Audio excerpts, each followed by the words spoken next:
हे पिता परमेश्वर, हम आपको धन्यवाद देते हैं। धन्यवाद देते हैं पिता परमेश्वर, क्योंकि आप महान प्रभु हैं। हम आपकी स्तुति करते हैं, आपकी आराधना करते हैं। आप हमारे पिता हैं, आप हमारे रचयिता हैं। आप हमसे बहुत ही प्रेम करते हैं। जिस प्रकार आपने अपने पुत्र प्रभु यीशु से प्रेम किया है, वैसा ही प्रेम आप हमसे करते हैं। धन्यवाद देते हैं पिता परमेश्वर कि आपकी योजनाएं हम सबके जीवन के लिए महान हैं और आप चाहते हैं कि हम उन योजनाओं में चलें। धन्यवाद देते हैं पिता परमेश्वर, हम सबको आपने यह अवसर दिया है आपका वचन सुनने का। धन्यवाद देते हैं पिता परमेश्वर कि जैसे जैसे हम आपका वचन सुन रहे हैं, जो भी पुरानी नींव थी जिस पर हमारा जीवन बना था, वो नींव टूट रही है। धन्यवाद देते हैं पिता परमेश्वर कि आपके वचनों द्वारा एक नई नींव बन रही है। और धन्यवाद देते हैं कि इस नींव पर हम अपना घर बांध रहे हैं। तो अब से जो भी तूफान, आंधी, वर्षा हमारे जीवन में आएगा, इस घर पर आ टकराएगा, फिर भी हमारा घर नहीं टूटेगा, क्योंकि हमारा घर बंधा हुआ है उस नींव पर जो है आपका वचन। पिता परमेश्वर, धन्यवाद देते हैं पिता परमेश्वर कि आपका वचन ही जीवन की ज्योति है। आप ही का वचन अनंत जीवन देता है। धन्यवाद देते हैं पिता परमेश्वर, आपके वचन में इतना सामर्थ्य है कि आपका वचन हमें हर चीज़ों से मुक्त कर देता है जो आपके राज्य का नहीं है। और पिता परमेश्वर, हम धन्यवाद देते हैं पवित्र आत्मा के लिए, जो हर घड़ी हमारे संग संग रहता है। हर घड़ी हमें हमारे साथ बात करता है, हमें नई नई बातों के बारे में बताता है। और यही पवित्र आत्मा हर घड़ी हमें सत्य के मार्ग पर ले चलता है। धन्यवाद देते हैं पिता परमेश्वर पवित्र आत्मा के लिए। धन्यवाद देते हैं कि पवित्र आत्मा हमेशा हमारे साथ है और वो कभी भी हमें छोड़कर नहीं जाएगा। ये पवित्र आत्मा इस प्रीचिंग और टीचिंग को बहुत ही आसान करना, हमें सरल उदाहरणों द्वारा और दृष्टांतों द्वारा और इस वचन के गहराई में लेके जाकर उस वचन को बहुत ही आसान बनाना, उसके अंदर जो रहस्य छुपा हुआ है उसका खुलासा करना और इस प्रीचिंग और टीचिंग को बहुत बहुत बहुत ही आसान बनाना, ताकि हम सब समझ सकें। धन्यवाद देते हैं पिता परमेश्वर, धन्यवाद देते हैं प्रभु यीशु, धन्यवाद देते हैं पवित्र आत्मा। ये प्रार्थना हम करते हैं प्रभु यीशु के नाम से, आमेन, आमेन और आमेन। हम जाते हैं नीति वचन 4 अध्याय, 4 अध्याय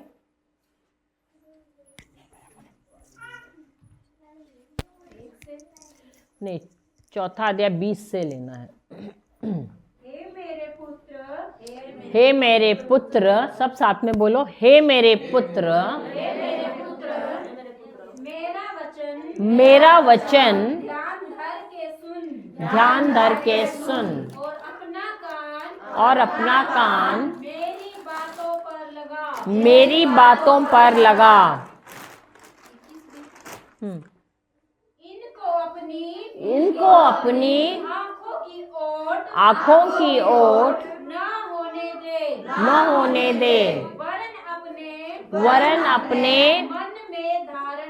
मन में धारण कर, क्योंकि जिनको वे प्राप्त होती हैं वे उनके जीवित रहने का और उनके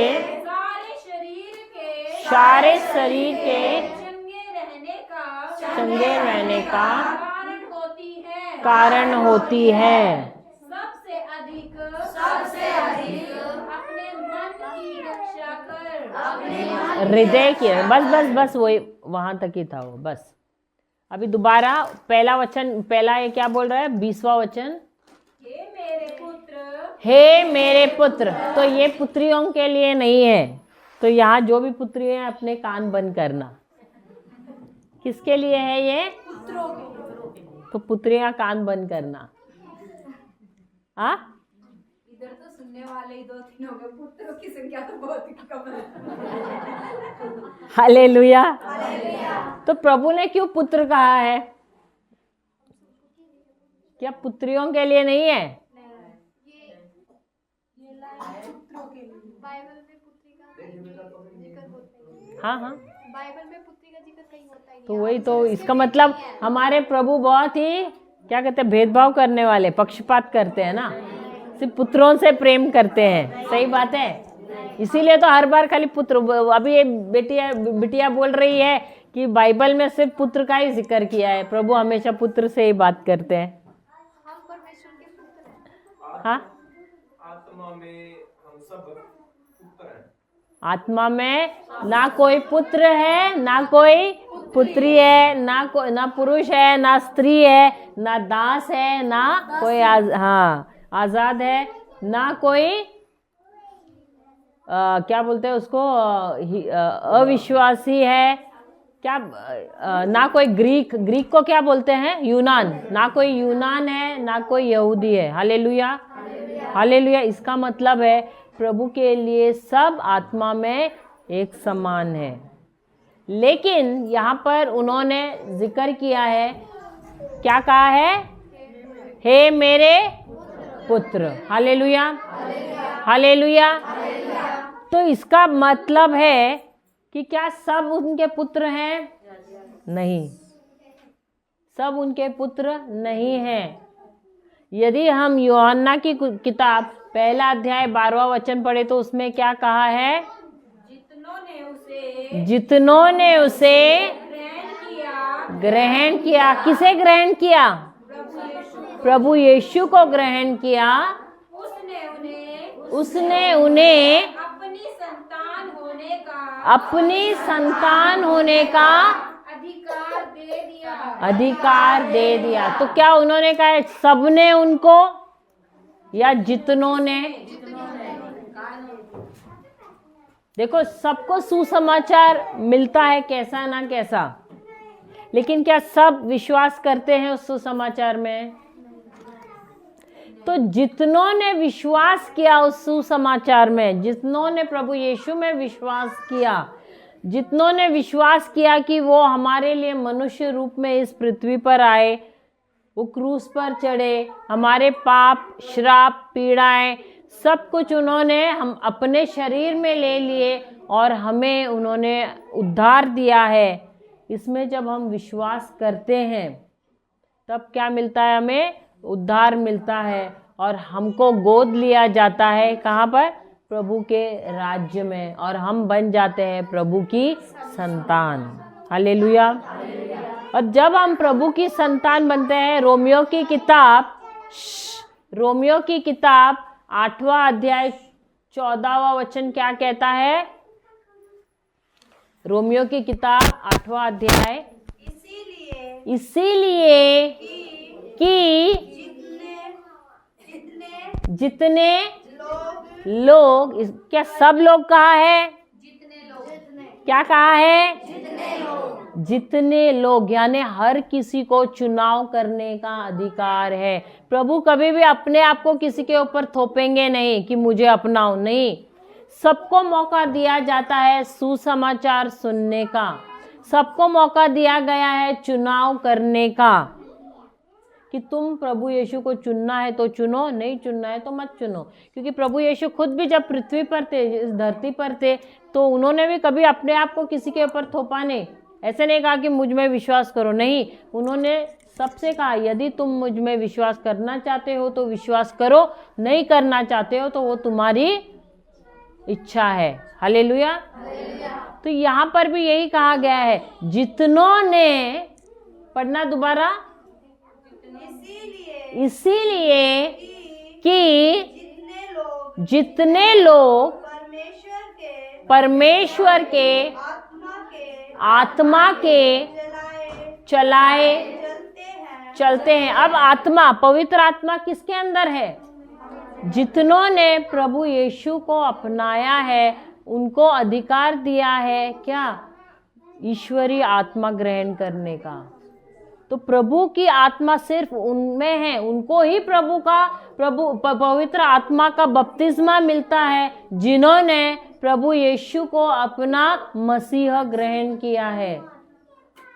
तो उनको ही पवित्र आत्मा का बपतिस्मा मिलता है, और उसी दिन पवित्र आत्मा उनके अंदर आकर वास करने लगता है। और जब पवित्र आत्मा हमारे अंदर आकर वास करता है, तो वचन कहता है कि वो कभी भी हमें छोड़कर नहीं जाता है। ये पृथ्वी का अंत है, हमारा जीवन इस पृथ्वी पर जब तक है, तब तक वो हमारे अंदर रहता है। Hallelujah, hallelujah. तो ऐसा कोई कहेगा कि अरे मैं तो बहुत ही अकेला हूँ, मुझसे कोई प्रेम नहीं करता है, तो क्या वो सच कह रहा है? क्यों? क्योंकि जिस दिन पवित्र आत्मा हमारे अंदर वास करने आता है, उसी दिन वह हमारे अंदर प्रभु का प्रेम उंडेलता है। ये रोमियो की किताब 5वां अध्याय 5वां वचन कहता है कि जिस दिन पवित्र आत्मा हमारे अंदर आता है, वो हमारे अंदर परमेश्वर का प्रेम उंडेलता है। तो यदि आप कह रहे हैं मुझसे कोई नहीं प्रेम करता है, तो वो सबसे बड़ा झूठ है। क्योंकि अगर आपके पास प्रभु का प्रेम है आपके अंदर, तो आपको संसार का प्रेम क्यों चाहिए?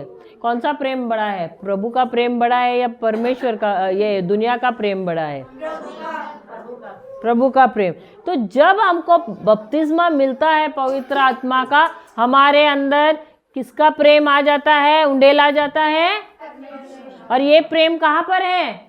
हमारे हृदय में है, हमारी आत्मा में है। भर भर के ये प्रेम है हमारे अंदर, उंडेल रहा है। लेकिन हम क्या करते हैं? हम कंजूस है, हम बाहर ही नहीं निकालते उस प्रेम को। हम अंदर ही रखते उस प्रेम को। मुझे नहीं प्रेम करना है इससे, मुझे नहीं उससे प्रेम करना है, मैं अंदर ही जमा करके रखूंगी। लेकिन जब हम उस प्रेम को देते हैं, उतना ही बढ़ता है हमारे अंदर प्रेम। लेकिन तुम दोगे नहीं तो कहाँ से बढ़ेगा? दुनिया कहती है देने से क्या होता है? घटता है। कौन सी दुनिया बोलती है आपको कि ज्यादा होता है? देने से क्या होता है? लोग बोलते हैं अरे देना मत, देने से क्या होगा? घट जाता है। ले लो तो लेने से क्या होता है? बढ़ता है। ऐसे बोलते हैं ना। ये किसकी सीख है? दुनिया की सीख है। लेकिन प्रभु कहते हैं जितना तुम दोगे उतना क्या होगा? बढ़ेगा। तो हम प्रेम भी देने से हम क्या करते हैं? अपने आप को रोकते हैं, कंजूसी करते हैं। सही बात है। लेकिन यहाँ पर वचन क्या कहता है? जिस पढ़ो वो जो रोमियो की किताब 5वां अध्याय 5वां वचन क्या कहता है? और आशा से लज्जा नहीं होती, क्योंकि पवित्र आत्मा जो हमें क्या? पवित्र आत्मा जो हमें कब? जब हमने प्रभु यीशु को ग्रहण किया है अपना मसीह, हमें क्या मिल गया है? पवित्र आत्मा हमको दिया गया है मुफ्त में। आपने कितने पैसे भरे? योगेश भाई ने कितने रुपये लिए आप लोगों से? लिए क्या? क्योंकि प्रभु ने जिस दिन उनको ग्रहण किया है, सब कुछ आपको मुफ्त में मिला है। मुफ्त मुफ्त मुफ्त। क्या हुआ है? सब मुफ्त में मिला है। प्रेम भी, सब कुछ मुफ्त में मिला है। पढ़िए अभी। पवित्र आत्मा जो हमें दिया गया है, उसके द्वारा परमेश्वर का प्रेम हमारे हृदय में मन नहीं है, हमारे हृदय में, हमारे हृदय में, मन में नहीं, हमारे हृदय में उंडेला गया है। उंडेला का मतलब क्या है? इतना प्रेम है कि वो बह रहा है, बह रहा है। अब इस कप में मैं पानी डालती जाऊंगी, क्या होगा? उसमें से निकलेगा, उंडेलता है बाहर। सही बात है। उंडेलना का मतलब भर के बाहर निकलना। तो इतना प्रेम प्रभु ने हमारे अंदर डाला है कि वो उंडेल रहा है। लेकिन हमको तो किसी को देना ही नहीं है भाई। देने से क्यों, क्या होगा? दुनिया क्या कहती है? घटेगा। लेकिन प्रभु के राज्य में क्या है? जितना दोगे उतना बढ़ेगा। लेकिन हमको तो देना नहीं है। हमने तो बहुत रुपए दे दिए हैं ना इसके लिए। सही बात है कि मुफ्त में मिला है, तो मुफ्त में मिला है तो मुफ्त में देना है कि नहीं? तो जब प्रेम मुफ्त में मिला है, पवित्र आत्मा हमें मुफ्त में मिला है, उस पवित्र आत्मा ने प्रभु का प्रेम हमारे दिल में, हमारे हृदय में मुफ्त में उंडेला हुआ है, तो उस प्रेम को हमको मुफ्त में बांटना है। लेकिन हम तो ऐसे बैठेंगे। यहाँ एक एक के चेहरे देखो कैसे हैं। लगता है क्या प्रेम अंदर भरा हुआ है? हाँ, लगता है। जब आप प्रेम में भरे हुए हैं तो अपने आप ही क्या होता है? खुशी उंडेलती रहती है। आप चेहरा देखने से पता चलता है ये तो बहुत ही प्रेम से भरा हुआ है। आपके पास कभी, आप लोग दांत घसते हैं कि नहीं? यहाँ पर हरियाणा में दांत घसते हैं लोग? घसते हैं? खाली कुछ लोग घसते हैं, खाली ये दो ही घसते हैं, बाकी के घसते हैं कि नहीं? सोच रहे हैं। यहाँ पर घसना सुना नहीं है क्या? दांत घसना? अच्छा, हाँ, ब्रश। अच्छा, हाँ, घसना नहीं सुना। अच्छा, ब्रश करते हो? अच्छा, अभी आवाज आई। तो घिसना, कोई घिसना चमकाते हैं ना। अच्छा, ब्रश करते हो ना? तो ब्रश करना है तो टूथपेस्ट होता है कि नहीं आप लोगों के पास? सबके घर पे है। तो आप अगर ऊपर से दबाते हो तो क्या निकलता है? नीचे से दबाते हो तो? और बीच में से दबाया तो? सच्ची? और अगर पैर के नीचे डाला और उसको ऐसे ऐसे किया तो, कुचला तो पूरा ही निकलता है। तो लोग जब आपको ऐसे दबाते तो आपके अंदर से क्या निकलता है? क्या निकलता है? आपके अंदर क्या है वही निकलेगा ना बाहर। हाँ, टूथपेस्ट जब दबाते हैं ट्यूब तो फिर क्या निकलता है? टूथपेस्ट। क्यों? उसके अंदर क्या भरा है वही निकलेगा। जब आपको कोई आके दबाता है तो आपका मुंह खोल के आप क्या करते हो? क्या निकलता है? इसके मुंह से तो गुस्सा निकलता। मैं तो उसका नहीं, आपका पूछ रही हूँ, आपका क्या निकलता है? प्रेम बड़ा होगा तो प्रेम निकलेगा, और गुस्सा होगा अब वो प्रेम होगा तो प्रेम निकलेगा, तो गुस्सा होगा तो, गुस्सा ही निकलेगा, और जलन होगा तो, जलन निकलेगा, नफरत रहेगा तो जो अंदर भरा है। तो अपने पड़ोसी से पूछना, जब मैं तुम्हें दबाऊंगी तो क्या निकलेगा? हाँ, अब पड़ोसी क्या कह रहे हैं? क्या कह रहे हैं? अरे कोई तो एक दूसरे को देख भी नहीं रहे हैं। जवाब तो देने का छोड़ो, कोई एक दूसरे को देख भी नहीं रहा है। खाली ये दोनों ने सवाल पूछा, बाकी तो सवाल भी नहीं पूछ रहे। पूछो। हाँ? क्या निकलता है? हाँ, पूछ भी नहीं रहे। हाँ, जो भरा है वही निकलेगा। तो वही तो कहते हैं, अगर पवित्र आत्मा ने आपके अंदर प्रेम भरा है तो प्रेम क्यों नहीं निकल रहा है? प्रेम उंडेल रहा है ना अंदर दिल में, तो फिर प्रेम क्यों नहीं निकल रहा है? इसका मतलब प्रेम तो आपने बाजू में रखा है और अंदर कुछ और ही भरा हुआ है। बहुत आपसी में प्रेम बहुत है, सब में कोई किसी से नहीं। अच्छा, आपसी प्रेम बहुत है। मुझे तो यहाँ योगेश भाई को पूछना पड़ेगा। अरे हाँ, वो तो पीछे बैठे हैं, हंस रहे हैं। हाँ, क्या यहाँ पर प्रेम निकलता है भर भर के? हाँ, खाली संडे के दिन? अच्छा, बोल रहे हैं अच्छा संडे के दिन खाली निकलता है, बाकी के दिन क्या निकलता है? अच्छा, जिस दिन प्रेम के बारे में सिखाए जाते हैं उस दिन प्रेम निकलता है, बाकी के दिन? हाँ, अच्छा, बाकी समय घर रहते तो घर वालों से पूछना पड़ेगा क्या निकलता है। हाँ, हालेलुया। हालेलुया। तो यहाँ पर वचन कहता है कि जिस दिन पवित्र आत्मा हमारे अंदर आके वास करना शुरू करता है, उसी दिन उसने क्या किया है, प्रेम हमें भर भर के उंडेला हुआ है। तो हमको प्रेम से चलने से कोई भी रोक नहीं सकता है। हम खुद अपने आप को रोकते हैं प्रेम से चलने के लिए। हमको शैतान भी नहीं रोक सकता है प्रेम से चलने के लिए। क्या वो आपको खींचता है और बोलता है मत? कोई किसी को आके शैतान ने रोका है कैसे खींच के? हाँ, उसको तो बिल्कुल अधिकार नहीं आपको छूने का भी। क्यों? क्योंकि आपके अंदर पवित्र आत्मा है। वो आपको छू ही नहीं सकता है, क्योंकि आपके अंदर जो है बसा हुआ वो उससे भी कहीं महान है। लेकिन उसको अधिकार कौन देता है? हम खुद अधिकार देते हैं। कैसे? डर से, नफरत से, गुस्से से, बैर रखने से हम खुद उसको अधिकार देते हैं। हमारे अंदर उसको न्योता देते हैं, आ जाओ भाई, आ जाओ, मेरे अंदर आके नाश का काम शुरू करो। सही बात है? सही बात है। फिर बाद में बोलते हैं अरे पता नहीं मेरे साथ ये क्यों हो रहा है। निमंत्रण किसने दिया था? देने वाला कौन है? हम खुद देते हैं। और फिर बाद में बोलते हैं पता नहीं क्यों ऐसे हो गया। सही बात है।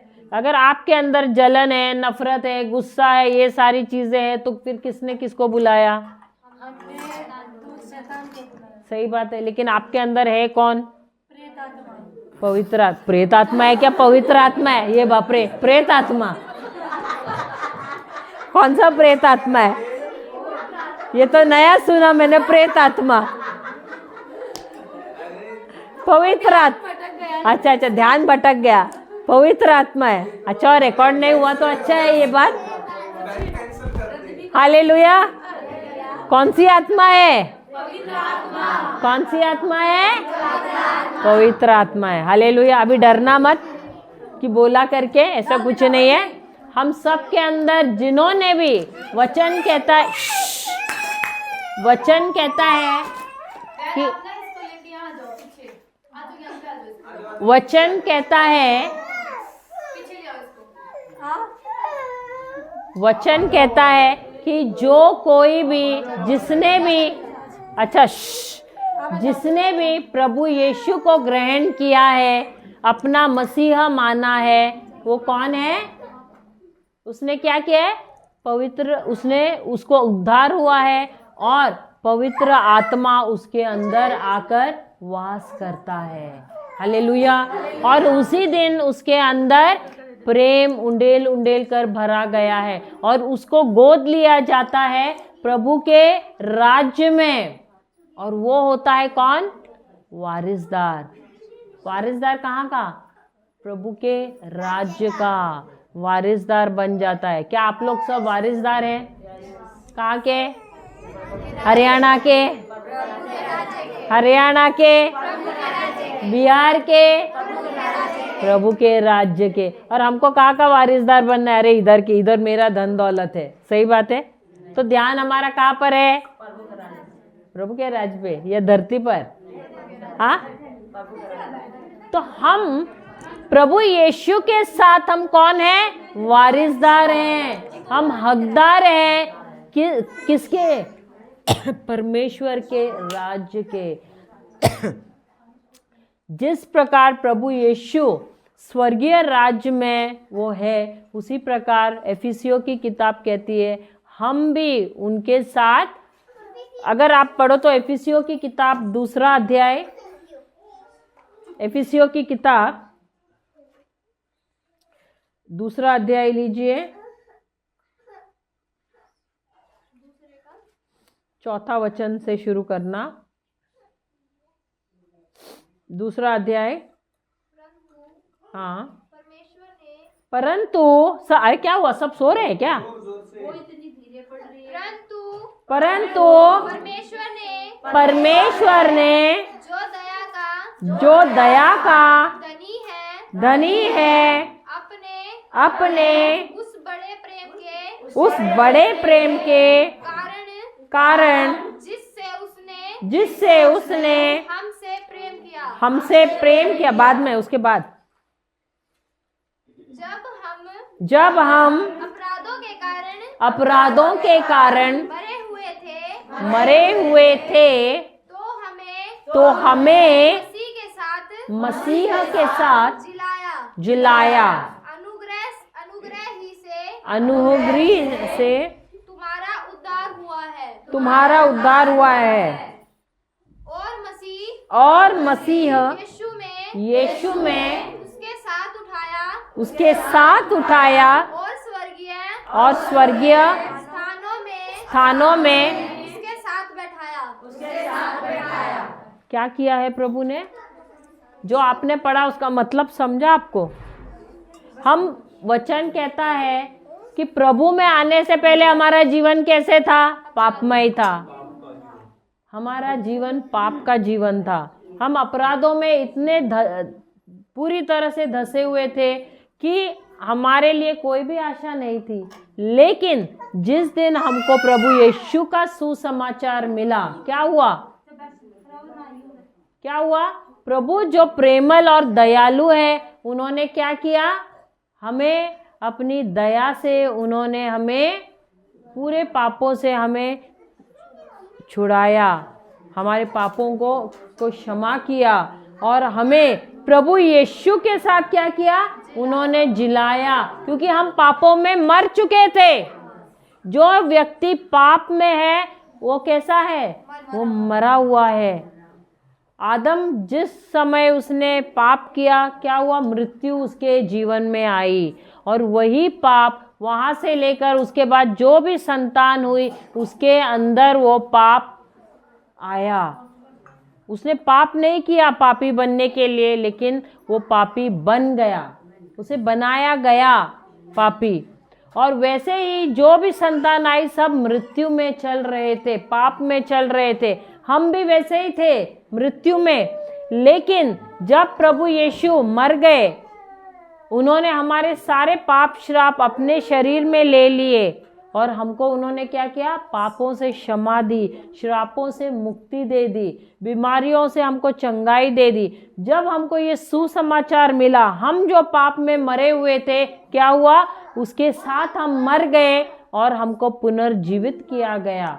और पिता परमेश्वर ने क्या किया? हमको स्वर्गीय स्थानों में, आज भी हम आत्मा में कहाँ हैं? स्वर्गीय स्थानों में। हम प्रभु यीशु के साथ बैठे हुए हैं परमेश्वर के दाहिने हाथ पर।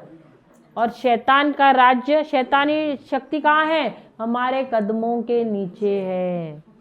लेकिन जिनको ये बात नहीं पता है, अभी भी क्या है? वो शैतान के शिकार हैं। सही बात है। जिनको पता नहीं है, अब भी शैतान उनको पटक पटक कर, उसको भी घुमा घुमा कर, ये नहीं मार रहे, शैतान उनको घुमा घुमा कर मार रहा है, क्योंकि उनको इसका ज्ञान है ही नहीं। लेकिन प्रभु ने क्या किया है? हम पर दया की। जब हमने क्षमा की याचना की, उन्होंने हमें क्षमा किया, प्रभु यीशु के साथ हमको पुनर्जीवित किया और उन्होंने हमें प्रभु यीशु के साथ स्वर्गीय स्थानों में बिठाया है। और आज हम स्वर्गीय स्थानों में आत्मा में बैठे हुए हैं परमेश्वर के दाहिने हाथ पर। और वो कह रहे हैं कि पुत्र तुम मेरी बात सुनो। तो इसलिए वो कहते हैं, क्योंकि हम अब भी इस पृथ्वी पर हैं, भले आत्मा में हम स्वर्गीय स्थानों में बैठे हैं, पर हम शारीरिक रूप में हम कहाँ पर हैं? इस पृथ्वी पर हैं। तो इसलिए वो कहते हैं, देखो आप भले आत्मा में आप पूरी तरह बच गए हैं, आपको मुक्ति मिली है, लेकिन आपके शरीर में और प्राण में आप अभी भी यहाँ पर हैं। सही बात है। आपका शरीर में जब भी आप पाप करते हैं तो आप क्या कर रहे हो? शैतान को आपके जीवन में दखल अंदाजी करने का आप अधिकार देते हो। इसलिए प्रभु यहाँ पर क्या कह रहे हैं कि तुम क्या करना? मेरी बातों को पढ़ना। नीति वचन 4 अध्याय 20वां वचन। प्रभु क्या कह रहे हैं?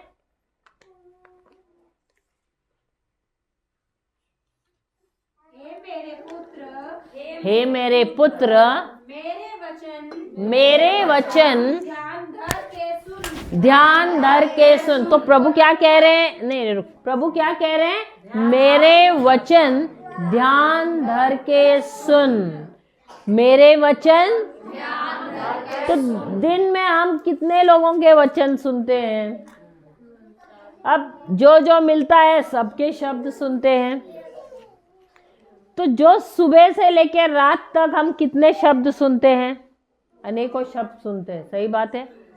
तो क्या उसमें हमको प्रभु के जो शब्द सुने हुए वो याद रहते हैं, या हमारा ध्यान किसी और शब्द पे टिके हुए हैं? हाँ,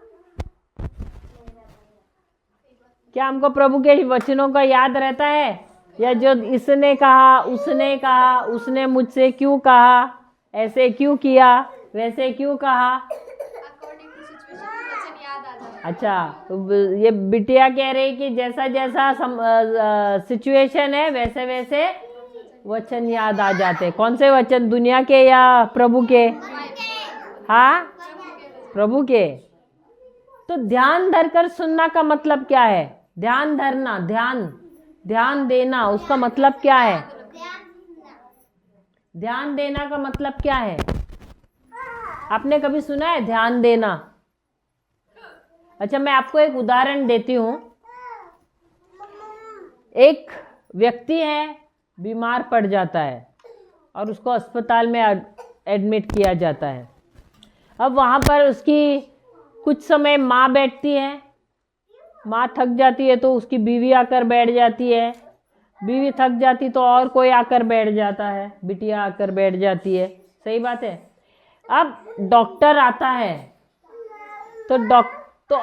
तो वहाँ पर सबसे ज़्यादा ध्यान कौन देता है? घर वाले ध्यान देते हैं या वो नर्स ध्यान देती है? कौन ज़्यादा ध्यान देता है? हाँ, घर वाले। कैसे नर्स देती है? अब जरा बता, अब बोलो, नर्स कैसे ध्यान देती है? आपने बोला तो सही, नर्स देती है, लेकिन नर्स कैसे देती है ध्यान? तो माँ और बीवी और सब ऐसे बेकार ही जाते हैं क्या? हाँ, तो उनको तो घर पे बैठना चाहिए, सही बात है। कौन ज्यादा ध्यान देता है? हाँ, घर वाले, सही बात है, सही बात है। क्यों नहीं? डॉक्टर क्या पूरा समय पेशेंट के साथ रहता है? डॉक्टर क्या पूरा समय पेशेंट के साथ रहता है? कौन रहता है पेशेंट के साथ? हाँ, कौन रहता है पूरा समय? हाँ, नर्स पूरा समय रहती है। आप कौन से अस्पताल की बात करती है? फिर वो तो बोल भी रही है, नर्स तो चेंज हो जाती है, तो नर्स कैसे रहेगी पूरा समय? पूरा समय कौन रहता है? घर वाले रहते। तो सबसे ज्यादा ध्यान कौन देता है? गलत।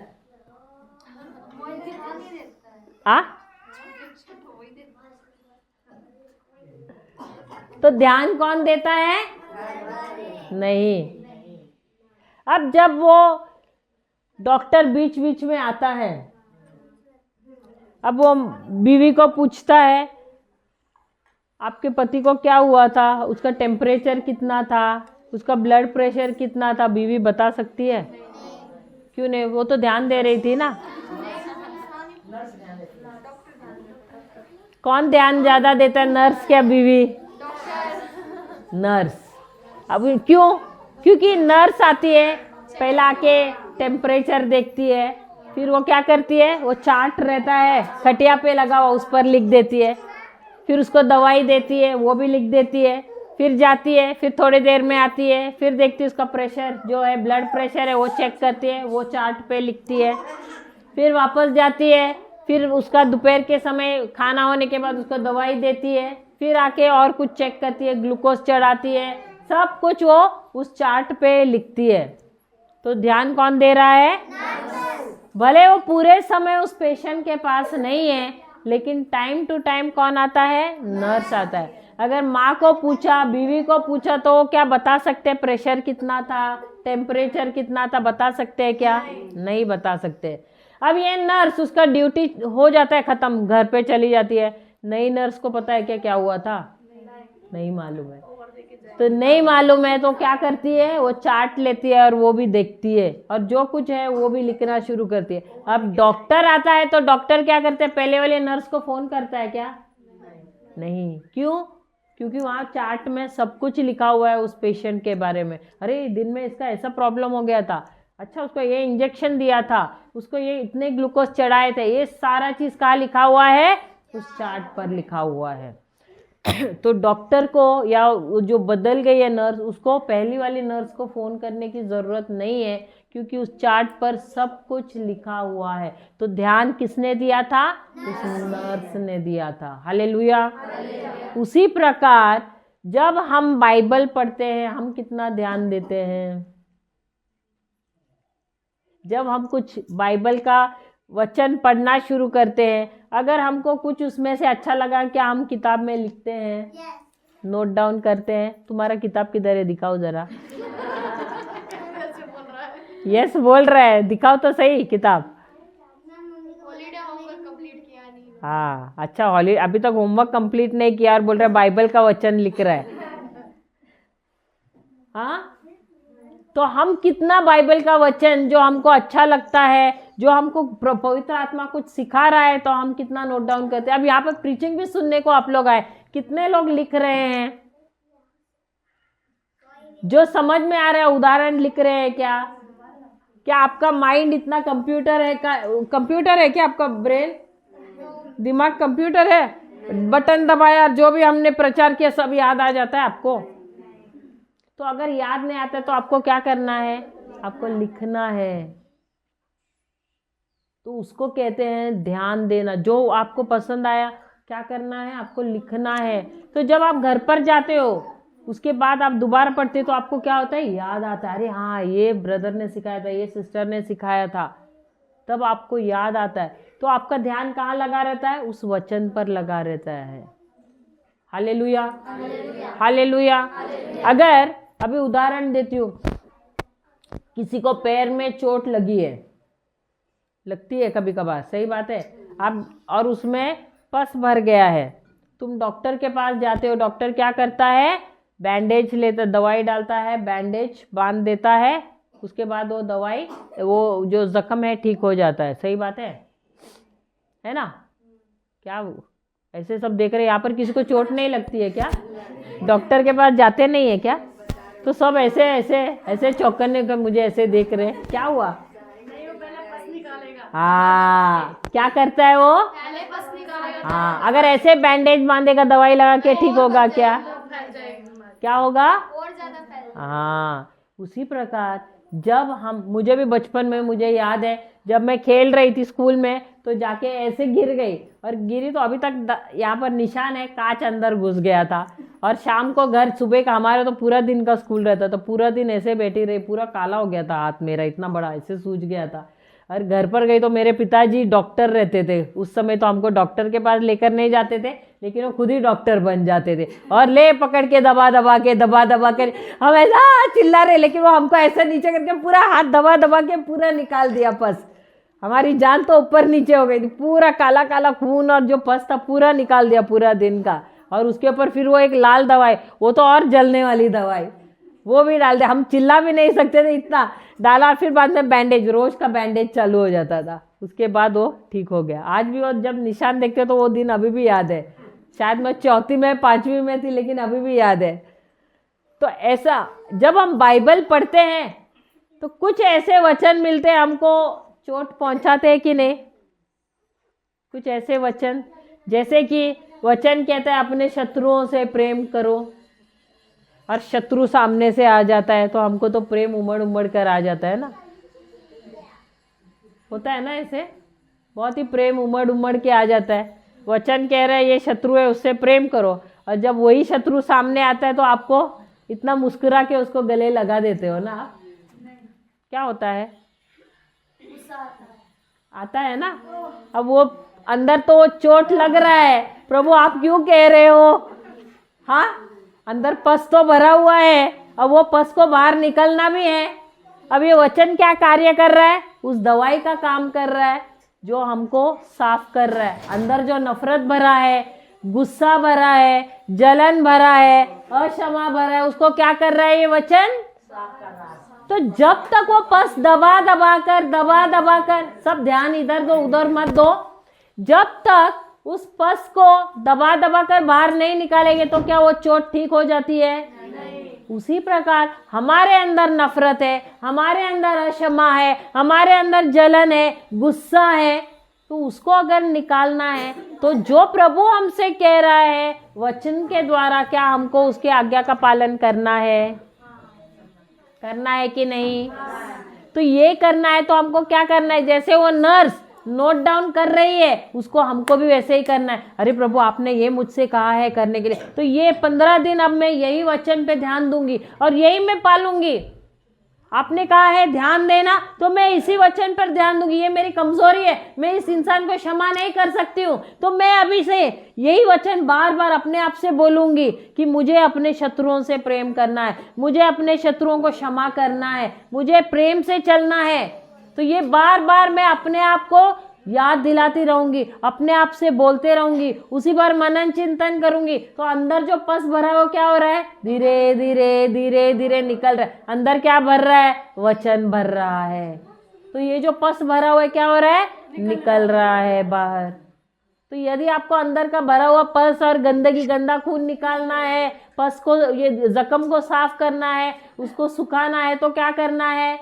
पस को बाहर निकालना है, वचन को अंदर लेना है। दवाई है वचन, तो दवाई को अंदर लेना है और जो गंदगी है उसको बाहर निकालना। चोट तो लगेगी, जब दबाते हैं तो पस निकालना है तो दुखता तो है, चिल्लाते भी है हम, सही बात है, क्योंकि निकल रहा है बाहर, निकल रहा है, दर्द भी हो रहा है। सामने मुझे मेरा दुश्मन भी दिख रहा है, दर्द तो हो रहा है, लेकिन प्रभु आपने कहा है उसे क्षमा करना है, करना तो है ही मुझे क्षमा। तो अब क्या करना है? क्षमा करना है, तो वचन भी अंदर लेना तो है मुझे। अब मुझे क्षमा करना है, मैंने बोला तो है प्रभु मुझे क्षमा करना है।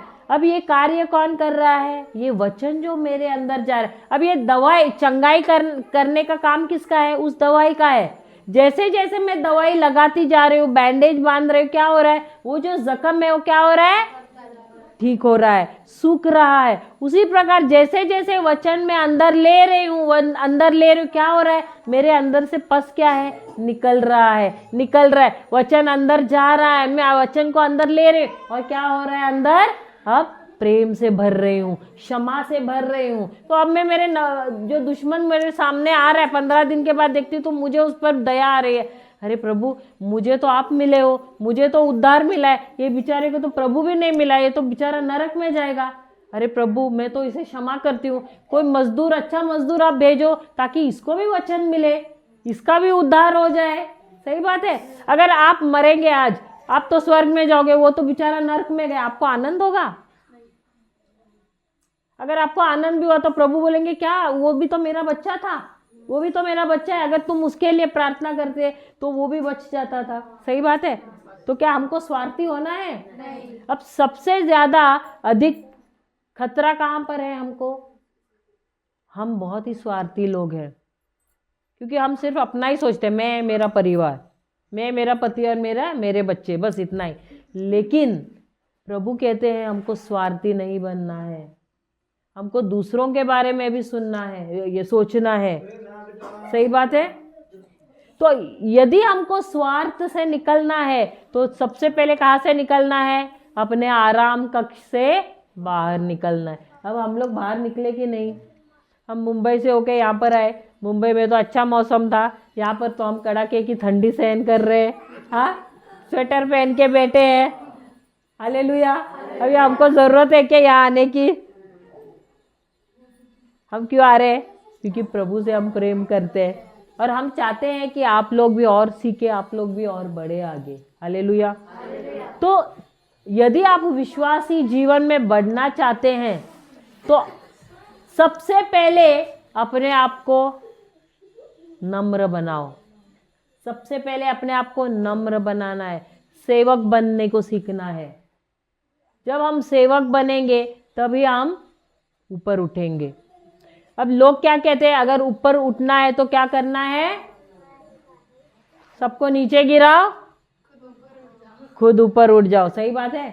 आप लोगों ने केकड़े सुने? केकड़े, केकड़ा पता है? लोग क्रैब्स को क्या बोलते हैं? केकड़ा ही बोलते हैं। कभी केकड़े को देखा है? अगर आप 5-6 केकड़े को एक इसमें रखो, एक बर्तन में रखो, वो क्या करते हैं पता है? जो ऊपर चढ़ रहा है ना उसको खींचते हैं नीचे, उसको कभी बाहर आने नहीं देता है। वो एक दूसरे को नीचे खींचते ही रहते हैं।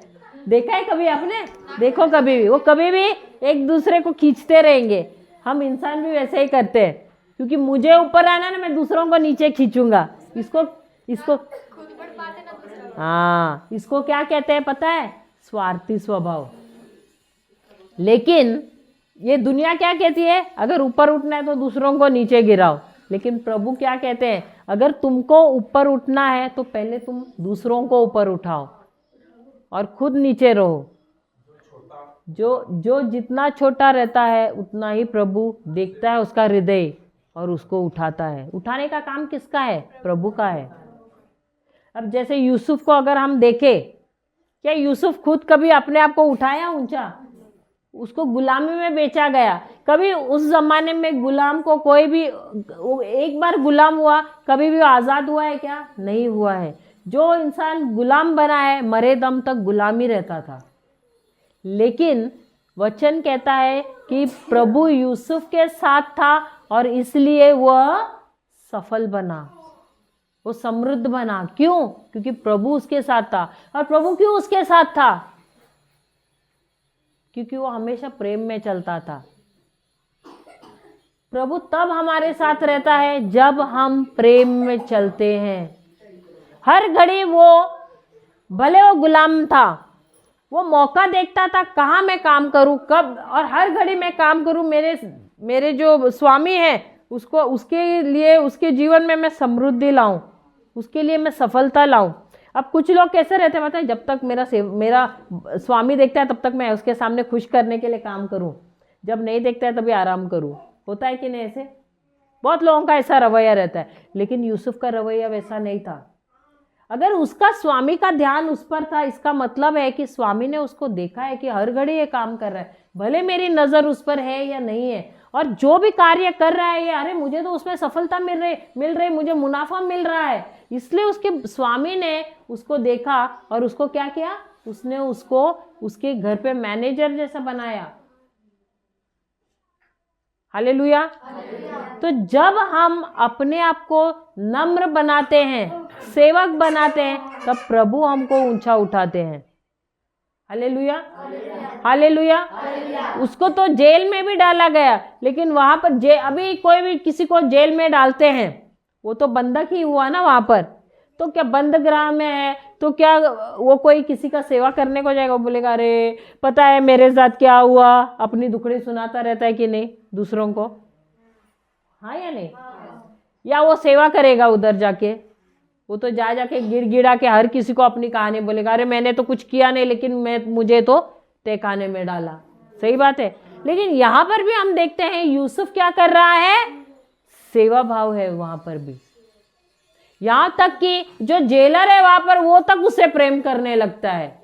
इसका मतलब है वो जेलर भी देखता है कि अरे ये तो यहाँ चुपचाप नहीं बैठा है, ये तो सबकी सेवा कर रहा है। ये मौका देखता है कैसे कब मैं सेवा करूं दूसरों की। तो यदि आपको अपने जीवन में सफलता प्राप्त करना है तो हर घड़ी आपको क्या बनना है? सेवक बनना है। लेकिन हमारा कैसा रहता है? हम पास्टर बन जाते, प्रीचर बन जाते, हमको क्या, अरे लोग हमारी सेवा करे आके। ऐसे होता है कि नहीं? लेकिन यीशु क्या कहते हैं? जो लीडर बनता है उसको क्या बनना है? सेवक बनना है। क्या बनना है? सेवक बनना है। हम सब में सेवक बनने का भाव रहना चाहिए। तभी प्रभु कह रहे हैं कि मेरा वचन क्या करना? ध्यान धर के सुनना। वो अब उनके मरने के एक दिन पहले उनका आखिरी भोजन था। वो क्या कहते हैं? वो क्या टावल लपेटते हैं अपने कमर में और क्या करते हैं? दास जैसे बनकर वो क्या कर रहे हैं? सबके पैर धो रहे हैं और कहते हैं कि जैसे मैंने किया है वैसे तुम भी जाकर करो। तो मेरा अनुसरण तुम करो। तो हम सबको किसका अनुसरण करना है? प्रभु यीशु का। अब प्रभु यीशु भी जब इस पृथ्वी पर थे वो रात को सोते नहीं थे, वो बैठते थे और अपने पिता के साथ वार्तालाप करते थे, बात करते थे। भोर होने तक भी वो अपने पिता से बात करते थे। और क्योंकि अपने पिता से बात करते थे, जैसे जैसे पिता बोलते थे उनसे, जो शब्द वो बोलते थे वही शब्द वो आकर नीचे, पहाड़ से नीचे उतर कर वही शब्द आकर किनको बोलते थे? लोगों को। जो कार्य उनके पिता को देखते थे करते हुए, वही कार्य आकर वो यहाँ नीचे आकर करते थे। हालेलुया। तो इसीलिए यहाँ पर हमको परमेश्वर क्या कह रहे हैं? मेरे शब्द है वो तुम ध्यान धर कर सुनना। क्योंकि अगर तुम मेरे शब्द ध्यान धर कर नहीं सुनोगे तो क्या तुम मेरा अनुकरण करोगे? नहीं करोगे। Hallelujah, hallelujah. तो हम सबको यदि अपने विश्वासी जीवन में आगे बढ़ना है तो सबसे पहले क्या करना है? प्रभु के शब्द ध्यान धर के सुनना है। Hallelujah, hallelujah, hallelujah. तो रोज यहाँ पर तो बहुत लोग तो ईयरफोन्स डालते हैं, हेडफोन डालते हैं। सही बात है, डालते हैं कि नहीं? तो आप लोग सुनते हैं किसके वचन? किसके वचन सुनते हैं? सचमुच सुनते हैं? कल क्या सुना था? कल किस बारे में सिखाया था? हाँ, कल क्या सुना सिखाया था हमने? कल वाले कौन थे? कल वाले तो बहुत थे। आप लोग बोलते हैं कल सुना था आप लोगों ने। सही बात है। क्या सिखाया था ब्रदर ने? क्या सिखाया था सुबह? प्रभु की आवाज को सुनना, प्रभु की आवाज को सुनना। और हाँ, सैमुअल के बारे में सिखाया था। मिर्च मसाले के बारे में। वो तो शाम को सिखाया, दोपहर को सिखाया था। हाँ, तो मैं शाम वाले में कल दोपहर का वचन क्या था? दोपहर वाला क्या था? हाँ, रोमियो 8 का 28। क्या कहता है रोमियो 8 का 28? प्रभु की भलाई के बारे में। प्रभु की भलाई के बारे में। हाँ, मैं बाद में बताती हूँ। हाँ, खाली उतना ही? मैंने तो काफी वचन लिए थे कल। क्योंकि और हम जानते हैं। हाँ, क्योंकि हम जानते हैं। नहीं, मैं तो ऐसे ही पूछ रहे आप लोग। मैं वही बोल रही हूँ कि आपको हमने जो सिखाया था, अगर वो प्रभु का वचन है तो आपके साथ बात करना चाहिए ना उस वचन ने। हाँ, हलवा बनवाया था, और चाय बनवाई थी। Hallelujah, hallelujah. और खिचड़ी भी बनवाई थी। Hallelujah, hallelujah. तो आप लोगों को उदाहरण याद है लेकिन वचन याद नहीं है।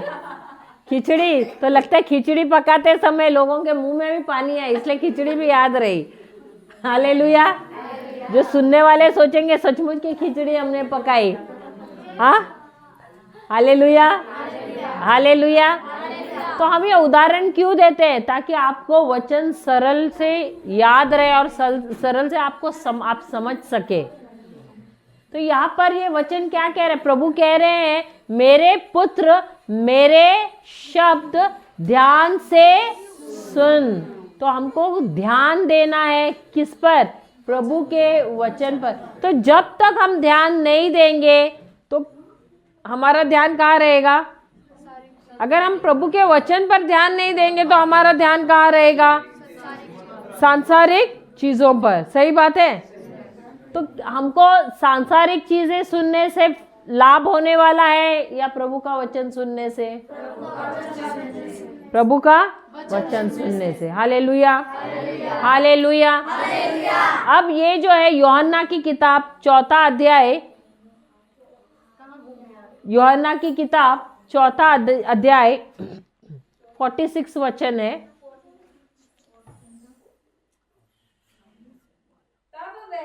तब वह फिर गलील के काना में आया जहाँ उसने पानी को दाखरस बनाया था। उसके बाद वहाँ राजा का एक कर्मचारी था जिसका पुत्र कफरनहूम में बीमार था। अब कौन था, किसका बेटा बीमार था? राजा का कर्मचारी, यानी बड़ा ऑफिसर था, वो अफसर था जिसका बेटा बीमार था। राजा का अफसर एक था उसके नीचे शायद सेना थी, लेकिन उसका बेटा क्या था? बीमार था, बहुत बीमार था। फिर वो क्या करता है? पढ़ना आगे। वह यह सुनकर कि यीशु यहूदिया से गलील में आ गया है, उसके पास गया और उससे विनती करने लगा कि चलकर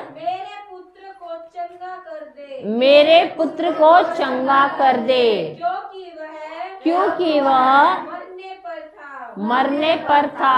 अब इसने, ये जो अफसर था, इसने क्या किया? उसको किसी ने बताया होगा कि प्रभु यीशु है जो बहुत सारे चिन्ह चमत्कार कर रहे हैं, जो बीमार है, रोगी है, उनको चंगाई देता है।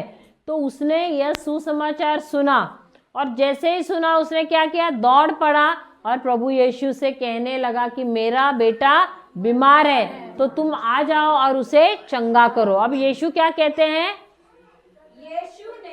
यीशु ने उसे कहा, जब तक तुम चिन्ह और अद्भुत काम न देखोगे तब तक कभी भी विश्वास ना करोगे। क्या हम भी वैसे ही लोग हैं? चिन्ह और चमत्कार जब तक नहीं देखेंगे तब तक बोलेंगे अरे प्रभु आपका शब्द काम नहीं कर रहा है। होता है कि नहीं? जब तक मैं इन आंखों से नहीं देखूंगा मैं विश्वास नहीं करूंगा। तो ये किसका विश्वास है? संसार का। सही बात है। ये थोमा का विश्वास है, डगमगाने वाला विश्वास है। तो क्या वो विश्वास हुआ? नहीं। अगर हम डगमगा रहे तो क्या वो विश्वास हुआ? नहीं, उसको अविश्वास कहते हैं। सही बात है। तो प्रभु यीशु क्या कहते हैं कि तुम लोग ऐसे हो जो सिर्फ जब चिन्ह और चमत्कार देखते हो तभी तुम विश्वास करते हो। उसके बाद राजा के कर्मचारी ने उससे कहा, हे प्रभु मेरे बालक की मृत्यु से पहले चल। यीशु ने उससे कहा, जा तेरा पुत्र जीवित है। उस मनुष्य ने यीशु की कही हुई बात की प्रतीति की। अरे उसने प्रतीति की और चला गया। क्या उसने विश्वास किया? ऐसे ही प्रभु यीशु ने कहा, जा तेरा पुत्र ठीक हो गया। प्रभु यीशु ने ना उसे प्रचार किया, ना कोई उसको वचन दिया, ना कोई उसको चिन्ह बताया, सिर्फ कहा जा तेरा बेटा चंगा हो गया। अभी आपको अगर प्रभु यीशु ऐसे कहते तो आप बोलते, अरे प्रभु आपने ना हाथ रखा हमारे सर पर, ना आप मेरे घर पर आए, ना आपने प्रचार किया, मैं कैसे जाऊं? ऐसे होता है? ये पास्टर कितना अखड़ रहा है, हाथ भी नहीं रख के प्रार्थना करता है। हाँ, हम इतने दूर से आए हैं, कितने कोसों दूर से आए हैं और इतना अखड़ रहा है, एक प्रार्थना भी नहीं कर रहे, बोल रहे ठीक हो गया तुम्हारा पुत्र। होता है ऐसे? मन में आती है बातें? होता है? कितना खड़ूस है। हाँ, कितना खड़ूस है। होता है? तो उसके मन में ये सब चल रहा होगा कि नहीं? नहीं चल रहा था, क्योंकि वो जैसे जैसे जा रहा था घर पे, उसका किस पर ध्यान था? प्रभु यीशु ने कहा है कि मेरा पुत्र चंगा हो गया है, वो जीवित है, वो चंगा हो गया है। तो वो उसने कौन सा हेडफोन लगा के रखा? मन में तो बहुत दुविधाएं आ रही होंगी, शैतान तो विचार डाल रहा रहेगा, लेकिन उसने ठान ली